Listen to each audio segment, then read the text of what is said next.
somebody says something out loud, it's 10 times more powerful than if they think it. And then as we started to study the data, particularly data that was just reinforced by Christine Porath from Georgetown and Harvard, that negativity is a multiple of 4 to 7 times more powerful than positivity. So think about that. If I say something out loud, it's 10x.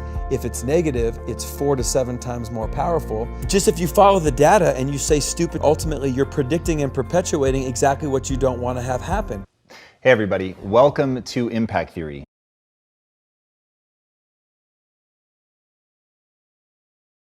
Today's guest is a former all-conference, two-sport college athlete who has turned himself into one of the most sought-after performance coaches on the planet. He's worked with 11 #1 draft picks and helped roughly 700 world-class athletes prepare for the NFL draft. He's worked closely with some of the most prestigious NCAA football programs and coaches, including Nick Saban, one of the most heralded coaches college football has ever seen. Proving that his methods work in real life, he's been part of 8 national championship games and worked with top performers across virtually every major sport there is.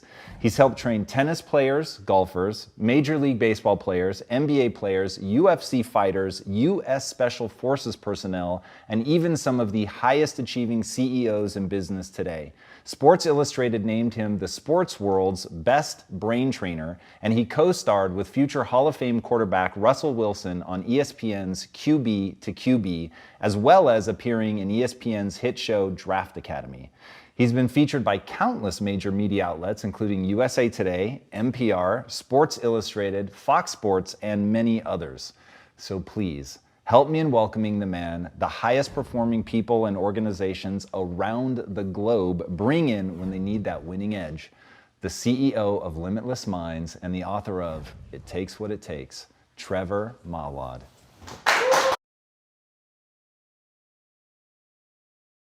But the power of positive thinking never resonated with me.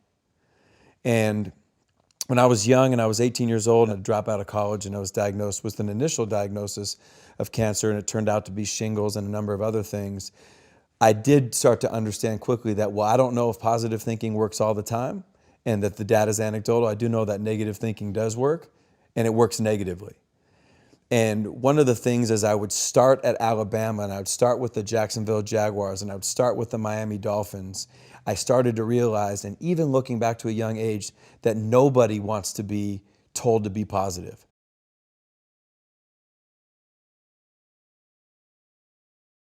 Positive thinking in many cases repulses people. You're telling me to be positive and I'm going through a divorce. You're telling me to be positive and I threw 3 interceptions. You're telling me to be positive and I got to deal with this president. You're telling me to be positive and I got this current situation. You're telling me to be positive and I got this health situation. So then what's the alternative? Well, the alternative has always been negative. So when we would get to the University of Alabama, you have this finite window of time. How long could you influence? Everything comes down to influence. Would you agree? Yeah. Whether it's your family, your kids, whatever the circumstance or the situations. So the NCAA gives you 22 hours to influence your players over a week. And so when you look at the human performance, you look at nutrition, you look at strength and conditioning, you look at fatigue science, you look at all these different things. Coach Saban believed that there had to be some emphasis on psychological education. And so how are we going to do that, and how is it going to be efficient? Well, most people think of sports psychology as treating somebody who has a problem. Nick Saban didn't look at it that way. He looked at, how do we make our best players better? How do we take great players and make them greater? And then how do we have an educational platform for all 120 players? What we learned was that negative thinking was the most powerful element that our players were combating. That negative thinking was weaponizing them against them. Well, if somebody says something out loud, it's 10 times more powerful than if they think it.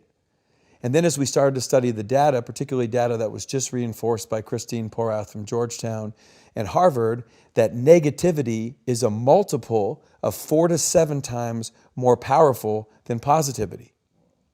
So think about that. If I say something out loud, it's 10x. If it's negative, it's 4 to 7 times more powerful. So when I say negative things out loud, it's 40 to 70 times more likely that that will happen, or cause a result that won't be good for me than if I just didn't say anything. So as we were going into our second year at Alabama, and we were going into our first year at Florida State, and we were ultimately going into our second year at the University of Georgia, we made a bet. What if we could just get our players to not say stupid things out loud?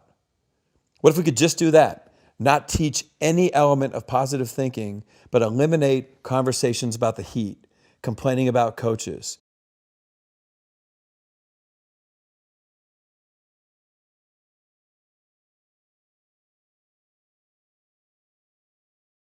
complaining about circumstances, complaining about situations, verbalizing negativity. But we weren't going to lie to them and say, hey, be positive. We just taught them the data. And then what we did was some of the things that you noticed in the book, the stories in and around negativity are incredible. Tell us some. Bill Buckner was one that took my breath away. So Billy Buckner, who just passed away recently, was an 8-time Gold Glove, a great baseball player for the Boston Red Sox. Well, he made a mistake in sports that would be one of the biggest sport bloopers in history. And in 1986, he let the game-winning run score on a ground ball through his legs that ultimately would give the Mets the World Series. Now, I was just watching an ESPN E60 Jeremy Schaap story, and I saw an interview that was done in 1990 that resurfaced in 1995, where Buckner was interviewed 12 days before the World Series, and he said, the dreams are to win the World Series, and the nightmare would be for me to let the game-winning run score on a ground ball through my legs. And then ultimately that's exactly what would happen. Now, by saying that out loud, what did he do? He didn't make it happen, but he increased the probability. And this is what I want people to understand. Your internal thoughts are all over the place.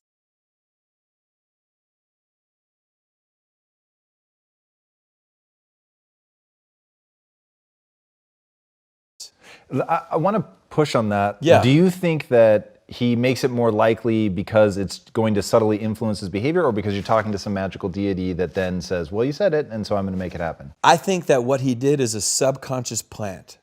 By verbalizing it and knowing that it's 10 times more powerful, he's planting it in his subconscious. He doesn't want it to happen, but it becomes something that's ultimately on his mind, and he gave it more power by verbalizing it. There's another great story that I saw from a magazine called Success Unlimited in 1973. A guy is hired to fix a refrigerated boxcar in back of a train. He goes into the train, he panics, gets himself locked inside the boxcar. So now he's pounding on the door, there's nothing to do. He starts to panic and thinks he's going to freeze to death. He finds a pen, he starts writing down, Tom, what's going through his mind, and he writes down, I'm becoming colder. As people, one of the things we do to ourselves is observe and report. I'm not playing well, I'm having a bad day, we're having a bad quarter, my marriage isn't going well. We observe and report. Still colder now, he writes, nothing to do but wait. Half asleep, I can hardly write. Finally, he says, these may be my last words. And I'll show you the article. They open up the boxcar many hours later and they find him and he's dead. But the temperature inside the boxcar was 56 degrees. That's so crazy. The freezing apparatus was broken.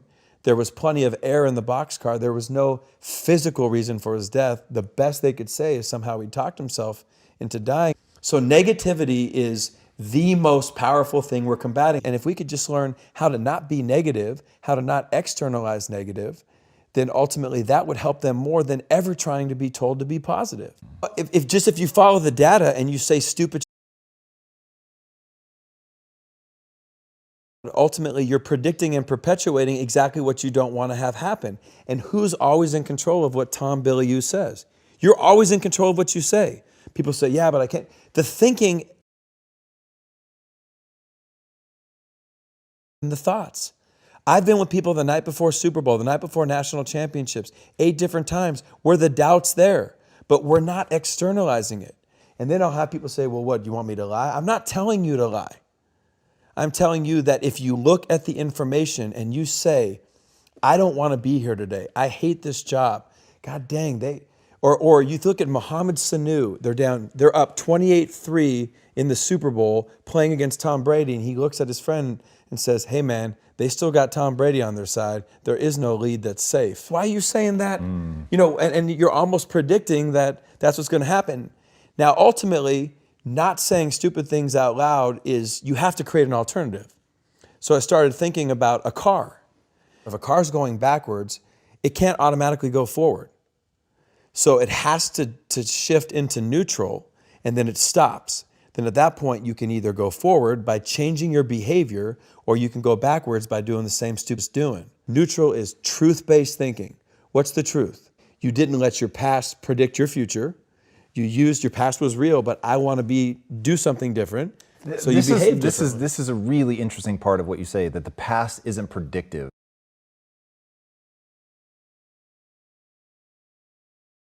Correct. So talk to me more about that, because I would say most people would say that the past is definitely predictive. Right, which is great, but they'd be wrong, right? So they would be wrong. And the simple fact of the matter is the past is real, okay? So the only thing that makes it predictive is if my behavior stays the same. So I'll give you a great story.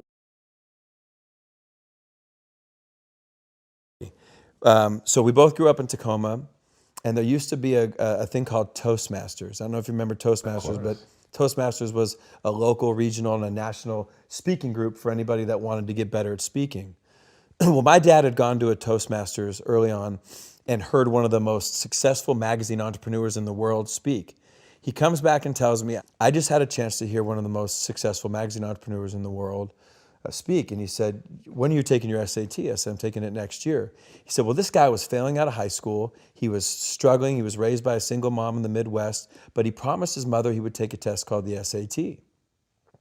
So he takes the SAT in May, his junior year, doesn't expect anything, gets his score back in June. Now the SAT, which I don't know how many your population know, but it's a standardized test with a math part and a verbal part. Both are scored out of 800 points. Well, this guy takes it, he's bombing, he's failing out of school, he doesn't expect anything as he's telling the story at Toastmasters. Well, he gets a 1480 out of 1600. So he's stunned, right? That would be for the smart people that listen to your podcast. Insane, yeah. Right, cognitive dissonance. Right? I got a 900 on my SATs just to give people a frame. Right, and I got a 990, excuse me. And I got a 1010, right? I was just, hey, 4 digits, it was a miracle, right? But it's a hard test, and it's a variety of different things. So he gets the score, and his mother, doing what any mother would do, knowing her kid, says, did you cheat? Right? She knows her son. And he says, I swear to God, I tried to cheat, but the way the numbers were and the scantrons and the bubbles, you couldn't cheat. So she says, you mean to tell me you really got that score? He said, yeah, I got the score. So he's stunned, Tom. So as my dad's telling me the story, I'm like, okay. So he says, all right. So what he decides is, because he realizes he's smart and he's going into his senior year, he says, I'm going to go to class. Now he starts to go to class. He doesn't hang out with who he did when he didn't go to class. All right? Teachers see him in class and they said, hey, maybe Franklin Pierce, maybe we missed the boat on this kid. So they start to treat him differently. Well, as the guy would tell the story, he graduates, goes to a community college, goes on to Wichita State, goes on to the Ivy League, and becomes this massively successful magazine entrepreneur. So I said, okay, well, the guy was always smart. He just needed a standardized test to unlock it. My dad said, no, that's not the story, and this is what I want you to understand. He said, 12 years after all this guy's success, he gets a letter in the mail from Princeton, New Jersey. Doesn't think anything about it. The next day, his wife says, you're going to open it. He opens it. True story, turns out the SAT board will periodically review their test-taking procedures and the policies. The year he took the test, he was one of 13 people sent the wrong SAT score. His actual score was a 740 out of 1,600. And he said, people think my whole life changed when I got the 1480. But what happened? My whole life changed when I started acting like a 1480. And what does a 1480 do? He goes to class. Well, this is one of the first stories I would share when I had my opportunity at Alabama or Florida State or Georgia. So A, your language is powerful, but number two, your behavior is way ahead of your success. And so many people let their feelings dictate what they do as opposed to throw your behavior out there. Russell Wilson's 5'10". He shouldn't be playing pro football, but he behaves like the best quarterback in the country, and he's done that since before he was at that level, and then his feelings and emotions and his skill caught up to that behavior. I think the lesson my dad was trying to teach me ultimately was, in addition to my language, what I do, not how I feel about my past, is going to determine who I am in the future.